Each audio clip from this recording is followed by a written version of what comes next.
புத்தகம் பக்கம் 300 பழைய ஏற்பாடு 300வது பக்கம் 24:15. அது பின்பகுதி வசனம்.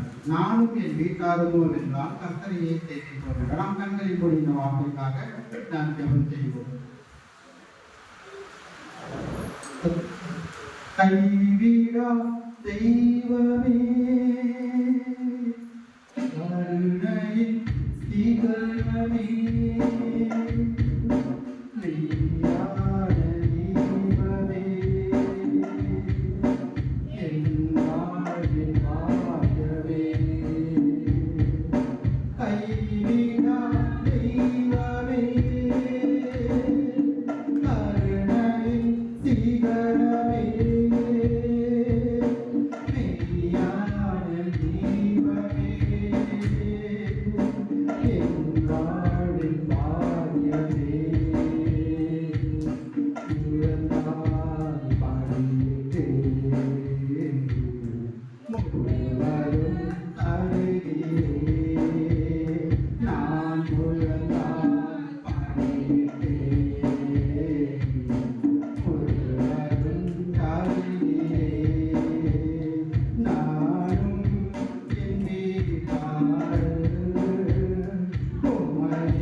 நீர் பேசும் ஆண்டவரே, அடியான மறுத்து நீர் பேசும்படிய ஜெபிக்கிறோம் ஆண்டவரே.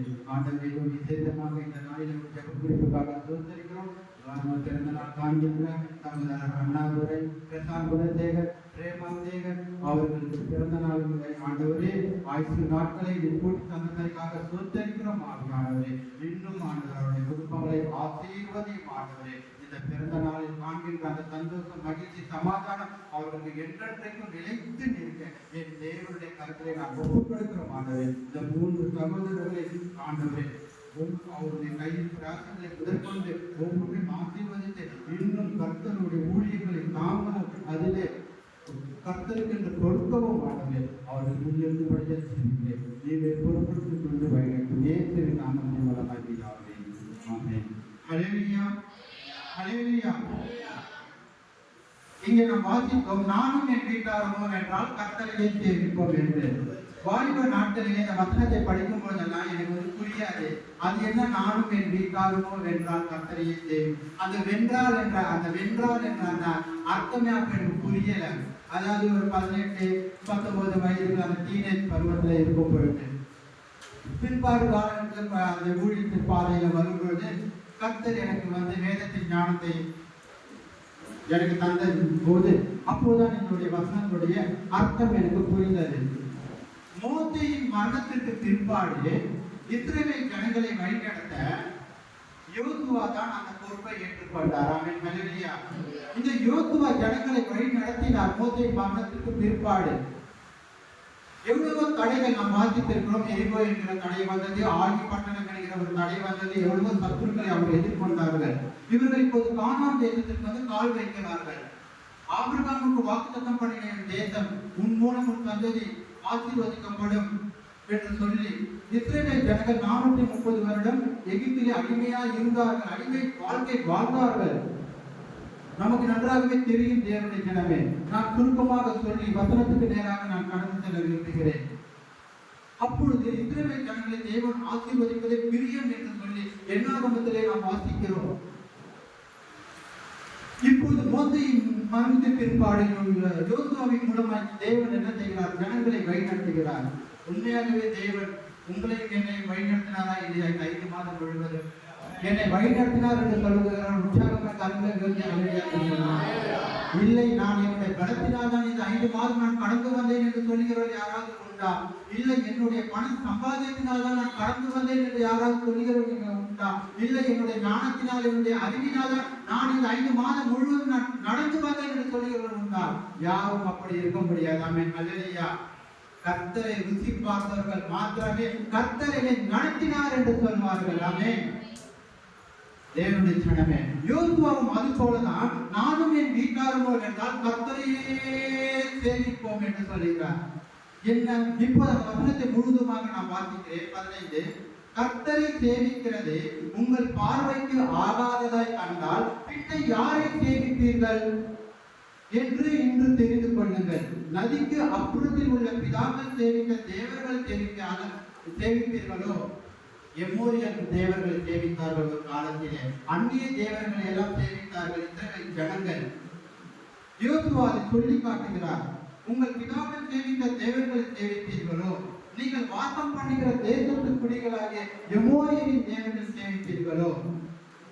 ஆனால் நான் அப்படி அல்ல. யோசுவாவாகிய நான் அப்படி அல்ல. நானும் என் வீட்டாருமோ கர்த்தரையே சேவிக்கப் போகிறோம்.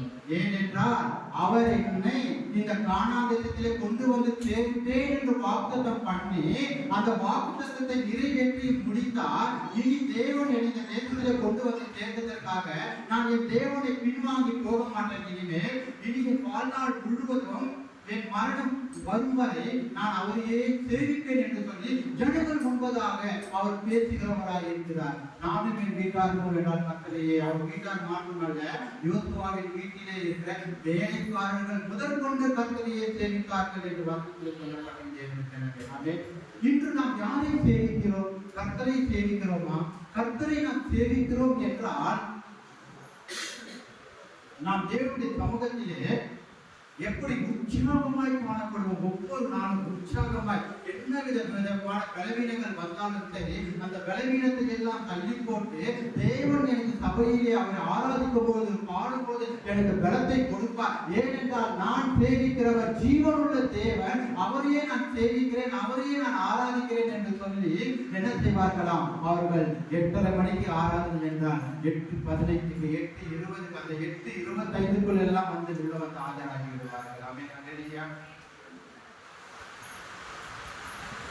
தேவனுடைய ஜனமே, நீங்கள் யாரை சேவிக்கிறீர்கள்? நம்மை நாமே நாம் நேசித்துக் கொண்டிருக்கிறோம். வேதத்தில் சொல்லுகிறது, உன்னை நேசிப்பதை போல பிறனையும் நேசி என்று சொல்லப்படுகிறது. நாம் எப்படி நேசிக்கிறோம்?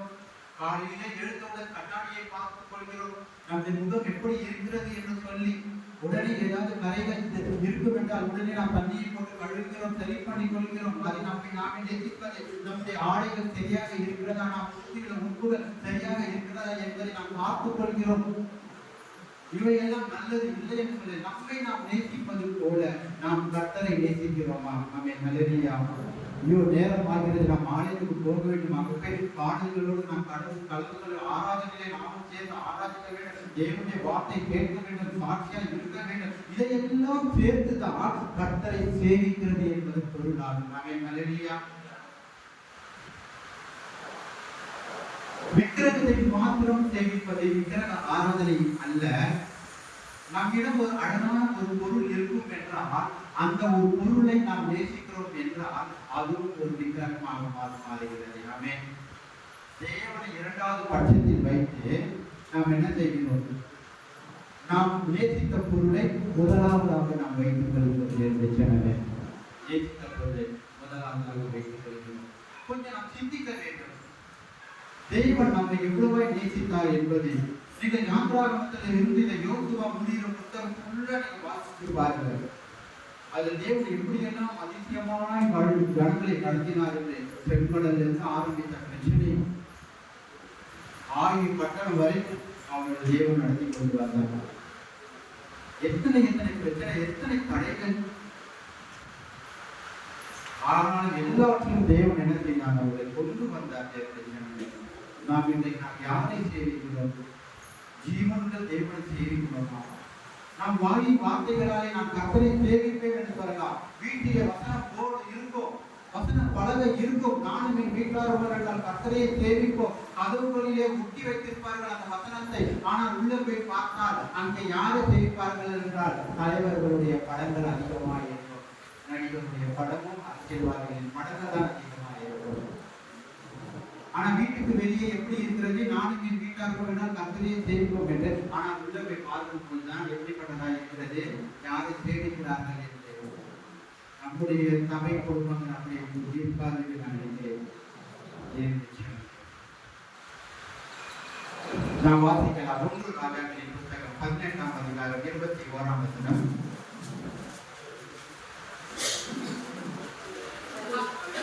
ஒன்று ராஜாக்கள் 18:21. அப்பொழுது எலியா சகல ஜனத்தண்டைக்கும் வந்து, நீங்கள் எந்த மட்டும் 2 நினைவுகளால் குந்தி குந்தி நடப்பீர்கள், கர்த்தர் தெய்வமானால் அவரை பின்பற்றுங்கள், பாகால் தெய்வமானால் அவனை பின்பற்றுங்கள் என்றார். ஜனங்கள் பிரதித்திரமாக அவனுக்கு ஒன்றும் சொல்லவில்லை. இந்த சம்பவம் கூட நமக்கு நன்றாக தெரியும். நீங்கள் படித்திருப்பீர்கள், பிரசங்கத்திலே கேட்டிருப்பீர்கள். தேவனுடைய ஜனமே, எலியா என்கிற ஒரு தீர்க்கதரிசி, ஒரே மனிதன், பாகால் தீர்க்கதரிசிகள் 450 பேர். இந்த 450 பேரோட ஒரு மனிதன் போராடுகிறார் தேவனுடைய பலத்தினாலே. இஸ்ரவேல் ஜனங்கள் என்ன செய்கிறார்கள்? பாகாலின் தீர்க்கதரிசிகளையும் சேவிக்கிறார்கள், கர்த்தரையும் சேவிக்கிறார்கள். அப்போது அந்த எலியாவுக்கு கோபம் வந்து ஜனங்களை பார்த்து கேட்கிறார், நீங்கள் எந்த மட்டும் 2 நினைவுகளால் குந்தி குந்தி நடப்பீர்கள்? 2 நினைவுகள். பாருங்க, எவ்வளவு பேர் காணும். ஒருவேளை வெயிலின் உஷ்ணத்தினால் வரலையா, இல்ல பலவீனத்தினால் வரலையா, ஊருக்கு போயிட்டாங்களா, எதுவாக இருக்கட்டும், எதுவாக இருக்கட்டும். ஆனால் நீங்க எந்த இடத்தில் இருந்தாலும் நீங்கள் யாரை சேவிக்கிறீர்கள்? கர்த்தரை சேவிக்கிறோமா என்று பார்க்க வேண்டும். தேவனே, இன்றைக்கு என்ன செய்வார்கள் என்று ஞாயிற்றுக்கிழமை எங்கேயாவது சுற்றி பார்க்க போடுவோம், கடற்கரைக்கோ அல்லது பூங்காவிற்கோ அல்லது எங்கெங்கோ அதையெல்லாம் சேவிக்க போகிறார்கள். ஆனால் நீங்களும் நானும் யாரை சேவிக்க வந்திருக்கிறோம்? கர்த்தரை சேவிக்க வந்திருக்கிறோம். ஏன் அவரை நான் சேவிக்க வந்திருக்கிறேன்? அவர் என்னை ரட்சித்தாராமே, பாவத்திலிருந்து என்னை காப்பாற்றினார், பாவத்திலிருந்து எனக்கு விடுதலை கொடுத்தார், பரிசுத்தத்தை கொடுத்தார், என்னை கழுவினார், என்னை முற்றிலுமாய் மாற்றார், அவருடைய மகனாய் என்னை ஏற்றுக்கொண்டார். இங்கு எலியா கேட்கிறார், எந்த மட்டும் 2 நினைவுகளால் குந்தி குந்தி நடப்பீர்கள்? இருமனம் உள்ளவன் தன் வழிகளிலே நிலையற்று கிடப்பானான். இங்கேயும் போனான், அங்கேயும் போனான், 2 வழியிலும் போறாங்க. அவனுடைய எண்ணம். இங்கு எலியா திட்டமா சொல்கிறார், 2 நினைவுகளை குந்தி குந்தி நடப்பீர்கள். பாகால் தெய்வமானால் பாகாலை செய்வீர்கள், கர்த்தர் தெய்வமானால் கர்த்தரை செய்வீர்கள் என்று சொல்லி அந்த இடத்திலே ஒரு பல போராட்டம் நடக்கிறது, ஒரு பல பரீட்சையை நடக்கிறது. தேவனே, பல பரீட்சை நடக்கிறது. 22 பாருங்க. அப்போது எலியா ஜனங்களை நோக்கி, கர்த்தரின் தீர்க்கதரிசி மீந்திருக்கிறேன், நான் ஒருவர், பாகாலின் தீர்க்கதரிசிகளோ 450 பேர். நான் ஒருவர் மாத்திரம் கர்த்தருடைய தீர்க்கதரிசி. எல்லா தீர்க்கதரிசியும் என்ன பண்ணாங்க? எசேபேல் ராணி கொண்டு போட்டுட்டாங்க கர்த்தருடைய தீர்க்கதரிசிகளை. எலியா மாத்திரம் தைரியமா, நான் மட்டும் தான் இருக்கேன் அப்படின்னு சொல்லி போராடுறாங்க. ஜனங்களை எப்படியாவது தேவனுடைய வழியில் கொண்டு வர வேண்டும் என்று சொல்லி. நமக்கு நன்றாகவே தெரியும், எந்த தெய்வம் அக்னியால் பதிலளிக்கிறதோ அந்த தெய்வம் தான் உண்மையான தெய்வம் என்று சொல்லி அங்கே என்ன செய்யறாங்க? அந்த காலையை கொண்டு வராங்க, வானத்திலிருந்து அக்னி இறங்கணும். இதுதான் 27 பாருங்க. மத்தியான வேளையிலே எலியா அவர்களை பரியாசம் பண்ணி, ஏன்னா காலையிலிருந்து மத்தியம் இருந்து அந்த காவல் தீர்க்கதரிசிகளே என்னென்னவோ பண்ணி பார்த்தாங்க, ஒண்ணுமே இறங்கி வரல, அக்னி இறங்கி வரல. தங்களுடைய சரீரத்தை கீறி கொண்டார்கள், ரத்தத்தை பருவம் வழிந்தார்கள், ஒண்ணுமே நடக்கல. அப்பதான் எலியா என்ன செய்யறாரு? உரத்த சத்தமாய் கூப்பிடுங்கள், அவன் தேவனாமே, அவன் தியானத்தில் இருப்பான், அல்லது அலுவலாக இருப்பான், அல்லது பிராணம் போயிருப்பான், அல்லது தூங்கினாலும் தூங்குவான், அவனை எழுப்ப வேண்டியதாகும் என்றார்கள். பரிகாரம் ஊரு பதிலும் கத்தி கத்தி கத்தி இந்த பாகத்தில் வந்து மெலனே கொண்டு. இப்போ எலியாவின் வேலை வந்தது. அவன் மெலனையா வாசிக்கலாம். 30 வாசிங்க.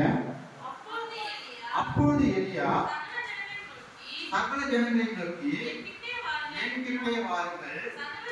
சகல ஜனங்களும் அவன் கிட்டே வந்த போது தகர்க்கப்பட்ட கர்த்தருடைய பலிபீடத்தை அவன் செப்பனிட்டு, தகர்க்கப்பட்ட, அதாவது கர்த்தருடைய பலிபீடங்களை எல்லாம் இடிச்சு கொண்டாங்க. இடிக்கப்பட்ட அந்த பலிபீடத்தை இப்போது எலியா என்ன பண்றாரு? சரி பண்றாரு, அதாவது செப்பனிடப்பட்டாரு, ஒழுங்காக இருக்கிறார்.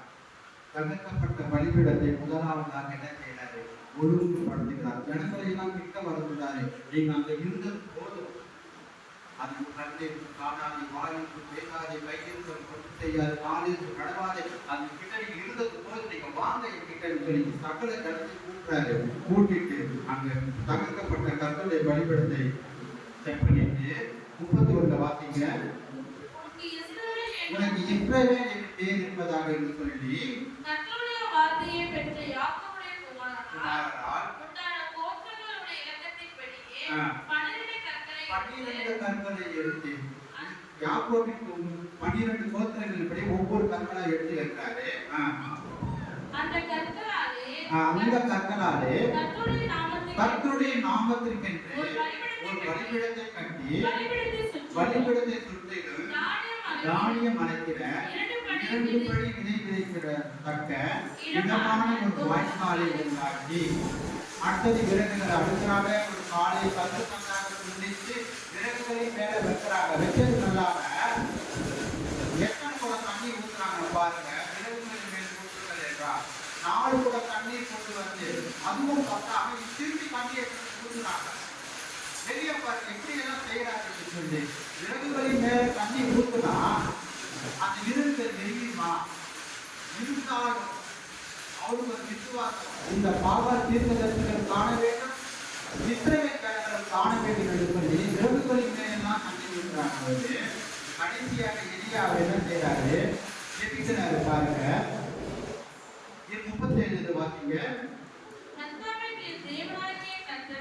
கர்த்தாவே நீ தேவனாகிய கர்த்தர் என்றும் தேவரே தங்கள் இருதயத்தை மறுபடியும் திருப்பினீர் என்றும் ஜனங்கள் அறியும்படி என்னை கேட்டருளும் என்றார்.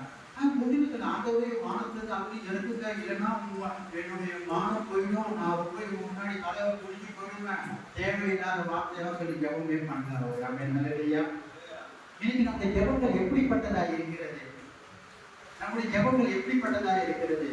எலியாவை போல சுருக்கமாக இருக்கணும் ஜெபங்கள்.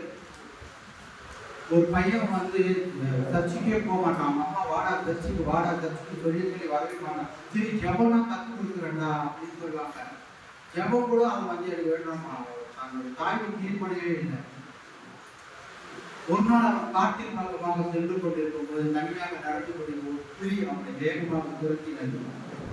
புலி துரத்துகிறது. அவன் பயத்தினால் என்ன செய்யும், எங்கிருந்து அவனுக்கு பலன் வந்தது என்று தெரியவில்லை. வேகமாக ஓடினான். அவன் பள்ளிக்கூடத்தின் ஓட்டப்பந்தயத்தில் கூட அப்படிப்பட்ட ஒரு ஓட்டத்தை அவன் ஓடவில்லை தன் வாழ்நாளிலே. அந்த புலி துரத்துகிறது என்று சொல்லி வேகமாக ஓடினார். ஓடிக்கொண்டிருக்கும் போது அவங்க அம்மா சொன்ன ஒரு வசனம் நினைவுக்கு வந்தது அவனுக்கு.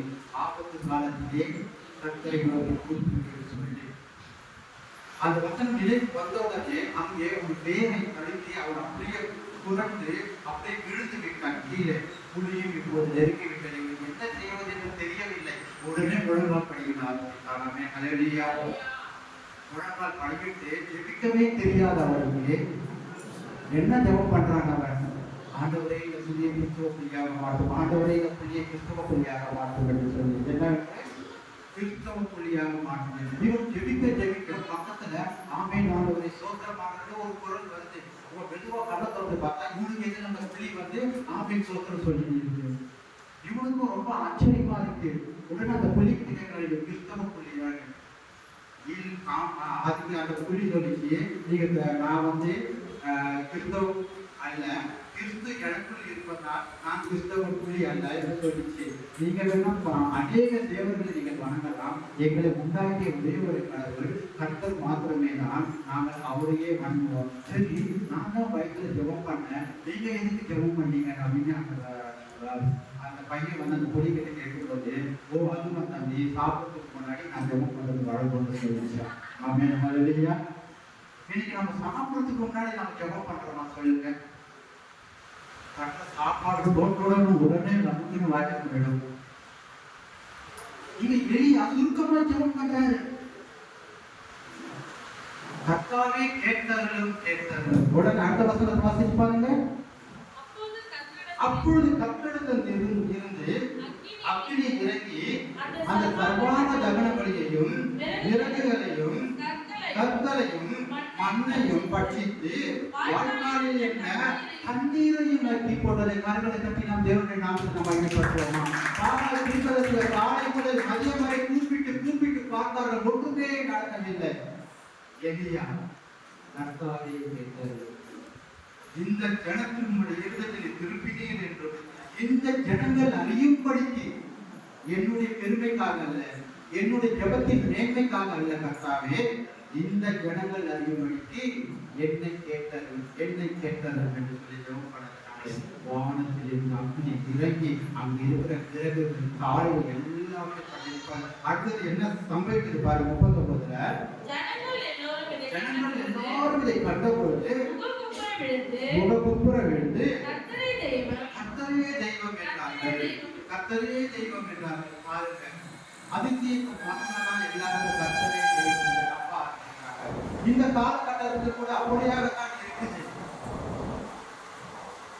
அப்படி ஒருவேளை பாக தேர்ந்தெடுத்து பார்க்க அக்னி இறங்கிச்சுன்னா அங்கேயே தெய்வம் நம்பி இருப்பாங்க.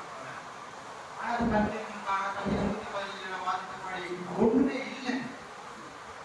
ஆனா உண்மையுள்ள தெய்வம் நம்ம அவர் எளியாவும் ஜெபத்திற்கு பதில் கொடுத்து என்ன செய்தார்? அக்னியை இறக்கி அங்க இருக்கிற சர்வாம தகன வழியாக அதை ஏற்றுக்கொண்டு அந்த காலையில விரைவில் எல்லா தண்ணி போடுது, வாய்க்கால்ல அக்னி இறங்குது, அந்த தண்ணி ஒண்ணுமே பண்ண, தண்ணி கூட அப்படியே வத்தி போயிட்டாங்க. என்ன ஒரு அதிசயம், என்ன ஒரு அற்புதம்! ஜனங்கள் எல்லாரும் இதை கண்டபொழுது கர்த்தரே தெய்வம் என்று சொல்லி முகங்குப்புற விழுந்து அவரை சேவிக்க ஆரம்பித்தார்கள். இன்று நாம் யாரை சேவிக்கிறோம்? என்னுடைய வாழ்க்கையில ஒரு அற்புதம் நடந்தாதான் நான் சேவிப்பேன் என்று நீங்கள் சொல்லுவீங்களா? யோகுல ஒரு வசனம் எழுதியே, அவரிடத்தில் நாம் ஒன்றை பெறுவதற்கு நாம் அவருக்கு முந்தி என்ன கொடுத்திருக்கிறோம் என்று கேட்கிறதுக்கு என்றார் அவரு. புரியுதா நான் சொல்றது?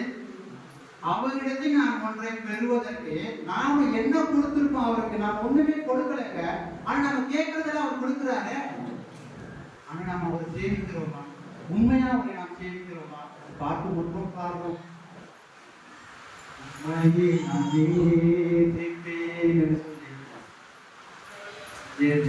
கர்த்தரை உண்மையான சேவிங்கள் சேவிச்சு பாருங்க. உங்கள் ஆயுசு நாட்டில் தேவன் என்ன செய்வார்? அழுக தருவார், கூட்டி தருவார். பகலிலே வெயிலாகிலே இரவிலே நிலமாகிலே உங்களை சேதப்படுத்துவதில்லை. கர்த்தரை சேவிக்கிற ஜனங்களுக்கு தேவன் எப்படி இஸ்ரவேலை வழிநடத்தினார் தெரியுமா? பகலிலே மேகஸ்தம்பமாகவும் இரவிலே அக்னிஸ்தம்பமாகவும் வழிநடத்தினார். இன்று புத்தம் எப்படி ஜனங்களை மாற்றி வதைக்கிறது! வட மாநிலங்களை எத்தனையோ பேர் வழியாகி கொண்டிருக்கிறார்கள் சொல்லி செய்திகளிலே நாம் கேட்டுக்கொண்டிருக்கிறோம். ஆனால் இன்றைக்கு தேவன் நமக்கு பகலிலே மேகஸ்தம்பமாக அவர் நம்மை வழிநடத்தி கொண்டிருக்கிறார். ஜனங்களை இங்கே ஜனங்கள் பாகால் தீர்க்கதரிசிகளுக்கு பயந்து, ஒரு ராஜாவுக்கு பயந்து அந்நிய தேவர்களை வணங்கி கொண்டிருந்தார்கள், அந்நிய தேவர்களை சேவித்துக் கொண்டிருந்தார்கள். எலியா என்கிற ஒரு மனுஷன் என்ன செய்தார்? ஜனங்களை எல்லாம் திருப்பி கர்த்தரையே சேவிக்க வைத்தார். ஜனங்கள் எல்லாரும் என்ன செய்தார்கள்? அவரையே தெய்வமாக வணங்கினார்கள். அடுத்ததாக நாம் வாசிக்கிறேன் தானியேல் புத்தகம் 3ஆம் அதிகாரம் 17ஆம் வசனம்.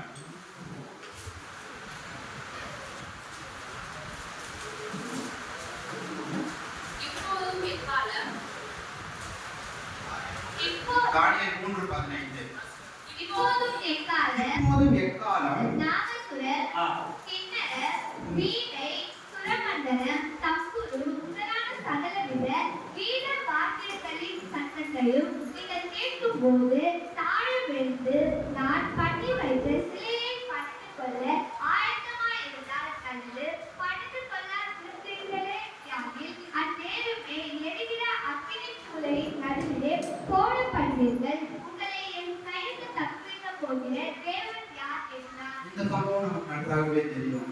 நீங்க நேபுகாத்நேச்சார் ஒரு சட்டத்தை கொண்டு வருகிறார். நான் பண்ணி வைத்த இந்த 60 அடி உயர சிலையை தான் நீங்கள் வணங்க வேண்டும், வேறு எந்த தெய்வத்தை வணங்கக்கூடாது. அப்படி மீறி வணங்கினால் எரிகிற அக்னி சூளையிலே அவர்கள் தள்ளப்படுவார்கள் என்று ஒரு சட்டத்தை கொண்டு வருகிறார், ஒரு தண்டனையை கொண்டு வருகிறார். எக்காலம் நாகசுரம், கிண்ணரம், வீணை, சுரமண்டலம், தம்புரு முதலான சகல கீதவாக்கு சட்டங்கள் கேட்கும் பொழுது தாமாட விழுந்து எப்படியா அப்படியே சாஷ்டாங்கமா வேணுமா. இப்பெல்லாம் நம்ம ஜெபம் பண்றதுக்கும் முழங்கால் கூட நம்ம போடுறது கிடையாது. ஆனா அந்நிய தேவெல்லாம் ஆராதனை சாஷ்டாங்கமா அப்படியே விழுறாங்க. அங்கு நிற்பது தாமாத விழுந்து நான் பண்ணி வைக்கிறதிலே படித்து கொள்ள ஆயத்தமாக இருந்தால் நல்லதே, உங்களுக்கு நல்லதே. படித்து கொள்ளாதிருந்தாகி அந்நேரமே இருக்கிற அக்னி சூழலின் நடுவிலே போடப்படுவீர்கள். உங்களை என் கைக்கு தப்புவிக்க போகிற தேவன் யார் என்றார். ஜனங்கள் எல்லாரும் படித்து கொண்டாங்க. இஸ்ரவேல் ஜனங்கள். ஆனா அந்த 3 பேர் மாத்திரம் தைரியமா இருந்தாங்க. வாசிக்கலாம் 16 வசனம். இந்த 3 பேர் நாங்க தைரியம் உள்ள விசுவாசம் உள்ள வாலிபர்கள், கர்த்தரை சேவிக்கிற ஒரு உண்மையான வாலிபர்கள். சாத்ராக், மேசாக், ஆபத்நேகோ என்பவர்கள் ராஜாவை நோக்கி நேபுகாத்நேச்சாரே, இந்த காரியத்தை குறித்து உமக்கு உத்தரவு சொல்ல எங்களுக்கு அவசியம் இல்லை. முதலாவது இந்த சாத்ராக், மேசாக், ஆபத்நேகோ யார் தெரியுமா? இந்த நேபுகாத்நேச்சாரால் கொண்டு வரப்பட்ட ஒரு அடிமைகள். ஒரு அடிமையான ஒரு ராஜாவுக்கு எவ்வளவு தைரியமா பேசுகிறார் பாருங்கள். எவ்வளவு தைரியமா பேசுகிறார். உமக்கு உத்தரவு சொல்ல எங்களுக்கு ஒன்றும் அவசியம் இல்லை. நீங்க சொன்னீங்கன்னா நாங்க வணங்கினோமா, நீங்க சொன்னீங்கன்னா நாங்க காலை விழணுமா, அதெல்லாம் நாங்க செய்ய மாட்டோம்னு சொல்றாங்க. அடுத்ததான் வாசிங்க 17. நாங்கள் ஆராதிக்கிற எங்கள் தேவன் எங்களை தப்புவிக்க வல்லவராய் இருக்கிறார். அவர் எரிகிற அக்னி சூளைக்கும் ராஜாவாகிய உம்முடைய கைக்கும் நீங்கள் அனுப்பி விடுவிப்பார். ஒருவேளை விடுவிக்காமல் போனால 18ல நாங்கள் உங்களுடைய தேவர்களுக்கு ஆராதனை செய்வது ஒரு பார்வை, ஒரு நம்பிக்கையோட ஒரு தைரியம் அவங்களுக்கு. ஒருவேளை கர்த்தர் எங்களை விடுவிக்காமல் போனாலும் பரவாயில்லை, அந்த அக்னி சூளையில நாங்க ஏற்றுக்கிறோம். முதலாவது என்ன சொல்றாங்க? தப்புவிக்காத வல்லவராய் இருக்கிறார். ஒரு வேளை எங்களை விடுவிக்க அவர் முன்வரவில்லை என்றாலும் நிறுத்தி வைத்த அந்த சிலையை நாங்கள் வழங்க மாட்டோம் என்று சொன்னார்கள். இதே சட்டத்தை இந்த விழிவங்க பகுதியிலே கொண்டு வந்தால் எத்தனை பேர் கர்த்தரை சேவிப்போம், எத்தனை பேர் அந்த சட்டத்திற்கு நாம் கீழ்ப்படிவோம். எரிகிற அக்னி சூளை, ஐயோ இந்த வெயிலே என்னால் தாங்க முடியாது, இதில் வேற நெருங்க வேற போறாங்களா? அல்லேலூயா. தேவனுடைய என்ன விடுவிக்காமல் போனாலும் நாங்கள் உங்களுடைய தேவர்களுக்கு ஆராதனை செய்வதில்லை, நீ நிறுத்தின போட்டியை பழிந்து கொள்வது என்கிற ராஜாவாகிய உமக்கு தெரிந்திருக்க கடவுது என்று அந்த 3 வாலிபர்கள் அந்த நேபுகாத்நேச்சார் ராஜாவோடு தைரியமாய் பேசுகிறார்கள். தேவனுடைய ஜனமே, உடனே ராஜாவுக்கு கடுங்கோபம் வருகிறது. உடனே எரிகிற சூழலை கொண்டு போனாங்க. சம்பவம் நமக்கு நன்றாகவே தெரியும். போனோம் அங்க என்ன நடந்தது? கோபம் மூண்டதுனால இன்னும் பணமடங்கா அந்த அக்னியை என்ன செஞ்சாங்களா? எரிக்க விட்டாங்களா? இப்ப 2 பணசாலிகள் 20 வருஷத்துல பாருங்க, சாத்ராக், மேசாக், ஆபத்நேகோ என்பவர்களை எரிகிற அக்னி சூளையில் போடுவதற்கு அவர்களை கட்டுப்படி தன் ராணுவத்தில் பலசாலிகளாகிய புருஷருக்கு கட்டளை இட்டார். 2 பேருக்கு கட்டளை இட்டாங்க ராணுவத்துல வேலை செய்யறவங்க. இப்போ இவங்க என்ன செய்யறாங்க? அந்த 3 பேரை கைதுகளினாலே கட்டி போட்டு என்ன செய்யறாங்க? உள்ள போடுறாங்க. அங்க நடந்த சம்பவம் என்ன? கொண்டு போட்டவங்க சாம்பல் ஆயிட்டாங்க. யாரும் ராணுவத்தை வேலை செய்யறாங்க. ஆனா உள்ள விழுந்தவங்க 3 பேர் என்ன செய்யறாங்க? அக்னி நடுத்த கர்த்தரை துதித்து பாடி உலாவி கொண்டிருக்கிறார்கள். இன்னும் ஒரு அதிசயம் பாருங்க. அவர் வார்த்தை சொன்னாங்க பாத்தீங்களா? தப்புவிக்க வல்லவராய் இருக்கிறார். ஒருவேளை விடுவிக்காமல் போனார்கள். நம்முடைய தேவன் கைவிடுகிற தேவன் இல்லைங்க. நம்முடைய தேவன் அப்படி கண்டு காணாத போகிற தேவன் அல்ல. எரிகிற அக்னி சூளைக்கு அந்த 3 வாலிபர்கள் என்ன செய்தார்? தேவன் தப்புவித்தார். நீங்க இந்த அதிகாரத்தெல்லாம் வீட்டை போய் நிதானமாக வாசி பார்த்தீங்கன்னா நமக்கு அப்படியே திரும்ப வைக்கும். தேவன் எப்படி மட்டும் நம்ம ஜெயிச்சிக்கலாமே. உண்மையை சேவிக்கிற ஜனங்களை எப்படியே அவர் பாதுகாத்தார். அப்படி என்றால் நானும் அவரை உண்மையாய் சேவிப்பேன் என்றார். என் குடும்பம் முழுவதும் அவரை உண்மையாய் சேவிப்போம் என்றார். என்னையும் அவர் பாதுகாப்பது நிச்சயம் அல்லவா? ஆமென். குடும்பங்கள், பெற்றோர், பிள்ளைகள், ஒரு குடும்பம் முழுவதும் தேவனை நாம் சேவிக்க வேண்டும். 24ஆம் வசனத்தை வாசிக்க பாருங்க. அப்போது ராஜாவாகிய பிரமித்து ஆச்சரியப்பட்டு தீவிரமாய் எழுந்திருந்து தன் மந்திரிமார்களை நோக்கி, 3 புத்தரை அல்லவும் கட்டுண்டவர்களால் அக்னியிலே போட்டுவிட்டோம் என்றார். அவர்கள் ராஜாவுக்கு எதிர்த்தமாக ஆம் ராஜாவே என்றார்கள். அதற்கு அவர், இதோ 4 பேர் விடுதலையாய் அக்னியின் அடையிலே உலாவுவதை காண்கிறேன். அவர்களுக்கு ஒரு சேதமும் இல்லை. 4ஆம் ஆளின் சாயல் யாருக்கு ஒப்பா இருக்கிறதா? தேவபுத்திரனுக்கு ஒப்பா இருக்கிறது. அவன் ஹல்லேலூயா. தேவனுடைய ஜனமே, இந்த 3 பேரை அந்த அக்னி சூழலிலே போடுவதற்கு முன்பதாகவே தேவனே அந்த அக்னி சூழலிலே வந்து உள்ளே இறங்கிட்டாரு. அவன் ஹல்லேலூயா. தேவனே வந்து இறங்கிட்டாரு. வசனம் அழகா சொல்லுறியா? நீ கண்ணீர்களை கடக்கும் போது நான் உன்னோட இருப்பேன், அக்னியிலே நடக்கும் போது நீ வேகாதி இருப்பாய். அந்த வசனம் தாங்க இது. அக்னியிலே நடக்கும் போது வேகாதி இருப்பாய் என்று சொல்லி ராஜா வந்து பிரமிக்கிறார். ராத்திரி நாம 3 பேரை போடுறோம், ஆனா உள்ள 4 அதுவும் ஜாலியா பாட்டு சந்தோஷமா இருந்து உணவில் இருக்காங்களே. ஏன் இந்த அற்புதம் நடந்தது என்றால் அவர்கள் உண்மையாய் கர்த்தரை சேவித்ததினால். ராஜாவுக்கு பயப்படல. இப்போ என்ன செய்யறாங்க? இந்த பக்கம் அறுவடை செல, இந்த பக்கம் அக்னி சூழ போட்டாங்க. எல்லா ஜனங்களும் என்ன பண்றாங்க? அங்கெல்லாம் பாக்குறாங்க உள்ள அக்னி சூழ. இப்போ அந்த 60 அடியில் நிற்கிற சிலைக்கு அந்த ஜனங்கள் எல்லாம் அந்த சிலைக்கு என்ன பண்றாங்க? உதவி ஹல்லேலூயா. எந்த ராஜா என்ன சொன்னாரோ அந்த சட்டத்தை அப்படியே மாத்திராரு பாருங்க. 29ஆம் வசனத்தை வாசிங்க. ஆதலால் சாத்ராக், மேஷாக், ஆபேத்நேகோ என்பவர்களுடைய தேவனுக்கு விரோதமாக தூஷண வார்த்தையை சொல்லுகிற எந்த ஜனத்தாரும், எந்த ஜாதியாரும், எந்த பாஷைக்காரனும் துண்டித்து போட கடவுள். ஏனென்றால் அந்த ராஜாவை பார்த்துட்டார். இனி இவர்தான் மெய்யான தேவன், இவர்தான் ரட்சகர். இவர் அப்படி சூளையிலே போட்ட இவர்கள் வந்து அந்த முடி கூட, அந்த தலை மயிர் கூட என்ன செய்யவில்லையா?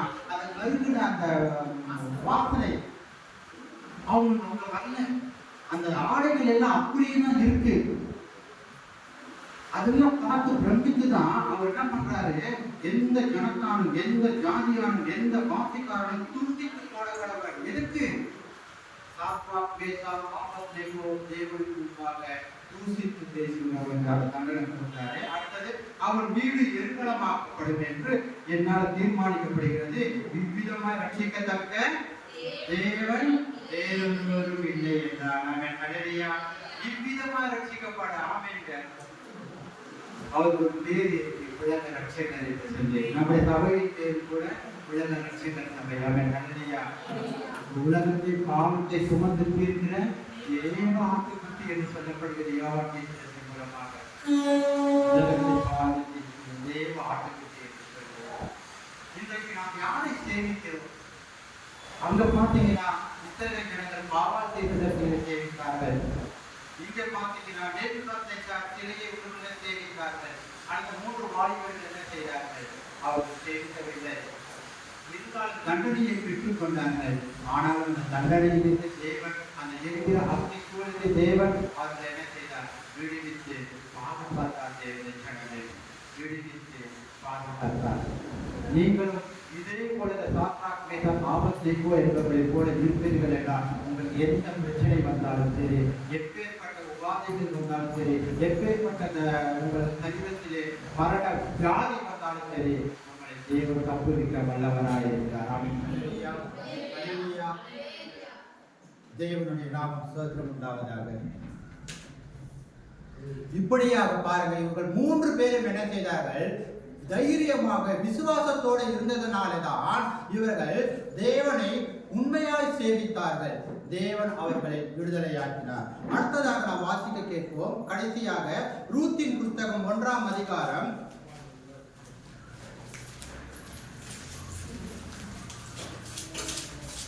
7 ரூத்தின் புத்தகம் 1ஆம் அதிகாரம் 15வது வசனத்தை நாம் வாசிக்க கேட்போம்.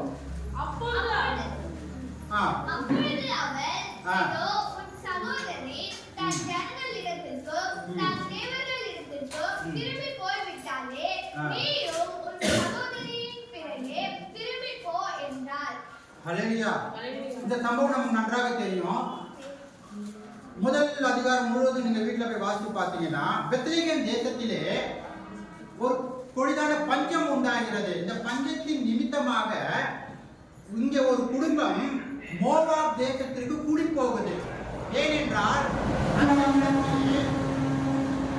அந்த தேசத்திலே கொஞ்ச நாள் நாம் போய் வாழலாம்.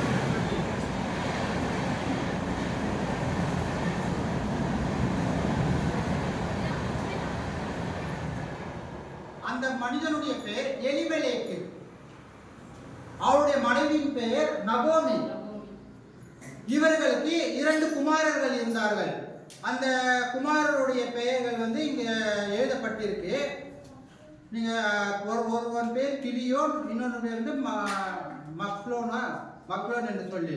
இந்த குடும்பம் முழுவதும் பெத்லகேமை விட்டு, பெத்லகேம் என்றால் என்ன தெரியுமா? அப்பத்தின் வீடு, ஆசீர்வதிக்கப்பட்ட வீடு. இயேசு கிறிஸ்து கூட பெத்லகேம்ல தான் பிறந்தார். அந்த பெத்லகேமை விட்டு, அப்பத்தின் வீட்டை விட்டு, ஆசீர்வாதத்தை வீட்டை விட்டு இவர்கள் என்ன செய்தார்கள்? மோவாப் தேசத்திலே குடி போகிறார்கள். மோவாப் தேசத்திலே நல்லா வாழலாம் என்று சொல்லி குடி போகிறார்கள். ஒரு குடும்பம் முழுவதும் குடி போன உடனே என்ன செய்தார்கள்? அங்கே நகோமியின் கணவர் இறந்து விடுகிறார். அடுத்ததாக அந்த 2 குமாரர்களும் இறந்து விடுகிறார்கள். அவர்கள் அந்த மோவாப் தேசத்திலே குடி போக உடனே குமாரர்களுக்கு திருமணம் செய்து வைக்கிறார். திருமணம் ஆகி விடுகிறது. திருமணம் ஆகி முதலாவதாக தகப்பன் இறந்து விடுகிறார். திருமணம் ஆகி சில ஆண்டுகள் கழித்து பிள்ளைகளும் இறந்து விடுகிறார்கள். இப்பொழுது 3 பெண்மணிகளும் விதவையாக இருக்கிறார்கள். நகோமி, ரூத்து, இன்னொரு மருமகள் பேர் ஒர்பாலாவா என்னவா இருக்கு, கரண்ட் வேற இல்ல, என்ன பேரு? ஒர்பால். இப்போ இந்த நகோமி என்ன சொல்றாங்க? அம்மா, என்னால உங்களுக்கு ஒண்ணுமே பண்ண முடியாது. என்னுடைய கணவரும் இறந்து விட்டாரு, உங்க கணவர்மார்கள், அதாவது என்னோட பிள்ளைகளும் இறந்து விட்டாங்க. அதனால நீங்க என்ன பண்ணுங்க? ஆமா, அம்மா வீட்டுக்கு போயிடுங்க. நானும் என்ன செய்யறேன்? என்னுடைய தேசத்திற்கு போகிறேன் என்று சொல்றாங்க. அப்போ ஒருபால் என்ன பண்றாங்க? இதுதான் சமயம்னு சொல்லி மாமியார் வீட்டுக்கு என்ன செய்யறாங்க? அம்மா வீட்டுக்கு போயிட்டாங்க. இப்ப ரூத் என்ன செய்யறாங்க? நகோமி என்ன செய்யறாங்க? ரூத்து கிட்ட சொல்றாங்க, அம்மா, உன்னுடைய சகோதரி போயிட்டாங்க, நீயும் போயிடுமான்னு சொல்றாங்க. அதான் அந்த வசனத்தை நம்ம வாசித்தோம். இப்ப அதற்கு ரூத் வாசிங்க. அதற்கு ரூத், நான் உம்மை பின்பற்றாமல் உம்மை விட்டு திரும்பி போவதை குறித்து என்னோட பேச வேண்டாம். நீர் போகும் இடத்திற்கு நானும் வருவேன், நானும் தங்குவேன். உம்முடைய ஜனம் என்னுடைய ஜனம், உம்முடைய தேவன்.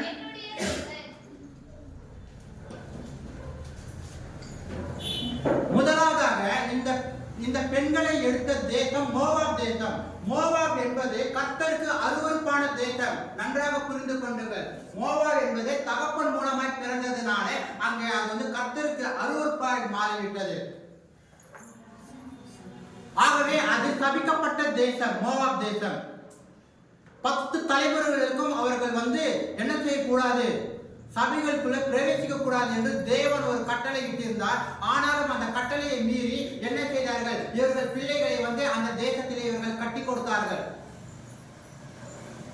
எல்லாம் முடிந்து விட்டது. இப்ப ரூத்து சொன்ன உடனே, நகோமி சொன்ன உடனே அந்த ரூத்து மருமகள் என்ன சொல்கிறார்? உம்மை பின்பற்றாமல் உம்மை விட்டு நான் திரும்பி போவதை குறித்து என்னோட நீர் பேச வேண்டாம், என்னோட பேச வேண்டாம். நீர் போகும் இடத்திற்கு நானும் வருவேன். ஒருவேளை அந்த ரூத்துக்கு என்ன ஒரு இறக்க குணம் இருந்திருக்கலாம் நினைக்கிறேன். ஐயோ, மாமியாரும் கணவரும் இல்லையே, மாமனார் இல்லையே, இவங்க தனியா போய் என்ன பண்ணுவாங்க, நாம கூட போய் உதவி பண்ணலாம், அப்படி நாம் எண்ணிக்கொள்ளலாம். உம்முடைய ஜனம் என்னுடைய ஜனம். ஆனா அடுத்தது இன்னொன்னு சொல்றாங்க பாருங்க. என்னது சொல்லுங்க? சொல்லுங்க, சத்தமா சொல்லுங்க.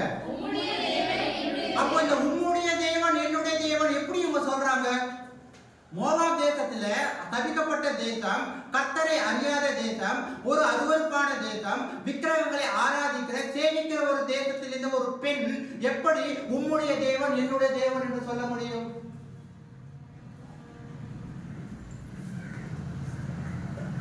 நான் நினைக்கிறேன் ரூத்தின் கணவர் கர்த்தரை பற்றி தன் மனைவி இடத்திலே சொல்லி இருப்பார் நான் நினைக்கிறேன். அந்த ரூத் மோவாப் தேசத்திலே வாழ்ந்திருக்கலாம். ஆனால் மோவாப் தேசத்திலே வாழ்ந்த வாழ்க்கைக்கும் கணவர் மூலமாய் கர்த்தரை கேள்விப்பட்டதை கேட்டு கேட்டு அதை தன் இருதயத்திலே பதிவு வைத்து இதை இரண்டுமே ஆராய்ச்சி பண்ணி ஒருவேளை இந்த தேவன் தான் உண்மையுள்ள தேவன் என்று சொல்லி அவள் தன் இருதயத்திலே ஏற்றுக்கொண்டு விசுவாசித்து தன் மாமியாருடைய நகோமியிடம் என்ன செய்கிறார்?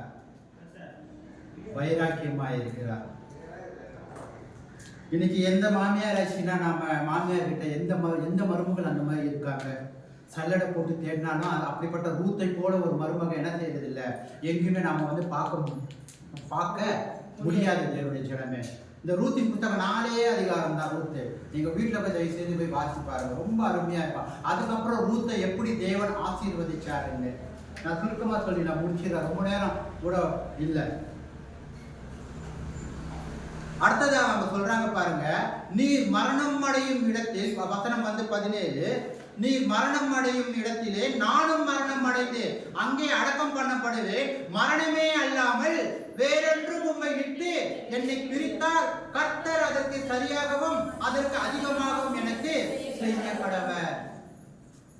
என்னை விட்டு போன்னு சொல்லாதீங்க அத்தை, என்னை விட்டு போக சொல்லாதீங்க. உங்க கூட நான் வரேன், உங்க தேசத்துல வாழணும்னு நான் ஆசைப்படுறேன், அந்த தேவனை ஆராதிக்கணும்னு நான் ஆசைப்படுறேன், அந்த தேவனை நான் சேமிக்கணும்னு நான் ஆசைப்படுறேன். ஏனென்றால் என் கணவர் என்னிடம் எல்லாவற்றையும் சொல்லி இருக்கிறார். ஒருவேளை ஒருபாளுடைய கணவர் சொல்லலன்னு நினைக்கிறார். அதனாலதான் ஒருபால் என்ன பண்ணிட்டாங்க, துண்டை காணும் துணியை காணும் விட்டா போதும்ட்டு அம்மா வீட்டுக்கு ஓடிட்டாங்க. ஆமென், ஹல்லேலூயா.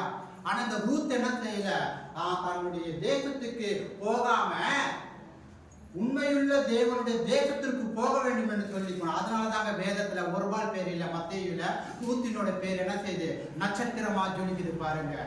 ரூத்தின் அப்படியே அதாவது தாவீதின் சந்ததியிலிருந்து இயேசு கிறிஸ்து வராரு. ஆனா அந்த ரூத் என்கிற பெயர் மத்தேயு எழுதின சுவிசேஷம் 1ஆம் அதிகாரத்துல நட்சத்திரமா ஜொலிக்குது. ஜொலிக்க காரணம் என்ன? அவள் மோவாப் தேசத்தை விட்டு, அந்த தவிக்கப்பட்ட தேசம் எனக்கு வேண்டாம், எனக்கு உண்மையுள்ள தேசம், அந்த ஆசீர்வாதமான தேசம், ஜீவனுள்ள தேசம் எனக்கு வேண்டும் என்று சொல்லி போனதுனால தான் அந்த ரூத்தின் பெயர் மத்தேயு புதிய ஏற்பாட்டுல மத்தேயு சுவிசேஷத்துல எழுதப்பட்டிருக்கிறது. தேவனுடைய ஜனமே, இன்றைக்கு நீங்களும் நானும் உண்மையாய் தேவனை சேவிப்போம் என்றால் நம்முடைய பெயர்களும் அனுதினமும் ஜீவ புஸ்தகத்திலே எழுதப்பட்டிருக்கிறோம். ஆமென், ஹல்லேலூயா. எத்தனை பேர் நீங்கள் விசுவாசிக்கிறீங்க? அதுக்கப்புறம் அவங்க போறாங்க, அவங்க மாமியார் எவ்வளவோ சொல்லி பார்த்தாங்க, இல்லாத நீங்க இனிமே அதை பத்தி பேசாதீங்க, நானும் கூட வர போறாங்க, பெத்லகேமுக்கு போறாங்க.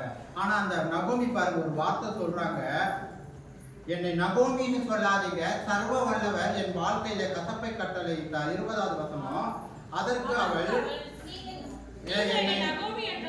சொல்லாமல் மாறாள் என்று சொல்லுங்கள். கர்த்தர் வந்து இந்த தேசத்தை விட்டுட்டு நீ மோவாப்பு போன்னு சொன்னாங்க, எல்லாத்தையும் கணவரை இழந்து சொத்தை இழந்து கையில உள்ள பிச்சைக்காரியா வந்து மறுபடியும் என்ன பண்றாங்க, பெத்லகேம்ல வராங்க. பெத்லகேம்ல பார்த்து அநேக ஜனங்க, நகோமி நீயா என்ன இப்படி ஆயிட்ட? நகோமின்னு சொன்ன உடனே என்னை நகோமின்னு சொல்லாதீங்க, மாறாள்னு சொல்லுங்க, கர்த்தர் எனக்கு கசப்பை கட்டளையிட்டார் என்று சொல்றாங்க. கர்த்தர் கசப்பை கட்டளையிடல, இவங்க கசப்பை தேடி போனாங்க. ஆமென், ஹல்லேலூயா. இன்னைக்கு நிறைய பேர் என்ன செய்யறாங்க, ஜீவனுள்ள தேவனை விட்டு விட்டு அந்நிய தேவர்களை தேடி போறதுனால என்ன செய்யறாங்க, எல்லாத்தையும் விட்டு செய்யறாங்க. தேவஜனமே, கடைசியா ரூத்து பாருங்க, போவாஸ் மூலமாக ஆசீர்வதிக்கப்படுறாங்க.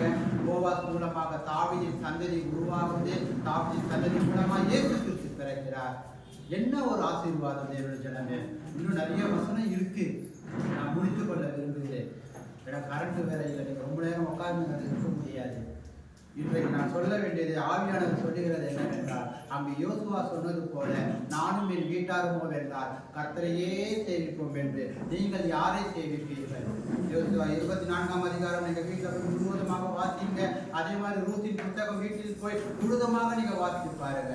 உங்களுக்கு அந்த வசனங்களுடைய எல்லாவற்றும் உங்களுக்கு மிகவும் தெளிவாக புரியும். நாம் கண்களை மூடுவோம். நாம் யாரும் எழுந்து நிற்போமா? யாரும் எழுந்து நிற்போம்.